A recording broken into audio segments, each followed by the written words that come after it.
તો વિશ્વાસ કરો કે મળ્યા છે, કાંઈ બાકી નથી મારે.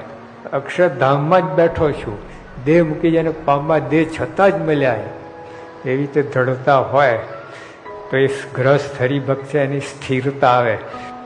તો જો આપણે આ વાત કરી, આ લોકો શું કરે, સત્સંગ લફરજફર કરે છે, બે લફરજફર થાય. એવું નહીં કરવાનું. તમે જે કરતા બરાબર કરો, આ ઓટોમેટિક આવશે આ તમને. અને ઓટોમેટિક જે આવશે ને આવી સમજણ એ પાકી. ગ્રસ્તાશ્રમ વ્યવસ્થિત થશે ને આ પણ કલ્યાણમાં વ્યવસ્થિત થશે. હા, અંદર આપણે ભરપૂર આવવાનું, બહાર કાંઈ ના ચાલે. એટલે ભરપૂર ક્યાં થાય? વિશ્વાસ. આપણે અક્ષરધામમાં જ બેઠા છીએ એવું અંદર એ સમજણ આવી જાય.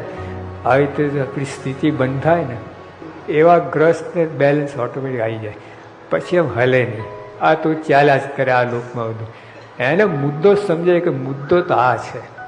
પછી આ બધું હોય કે ના હોય એને બહુ એને હર્ષ શોક ના થાય.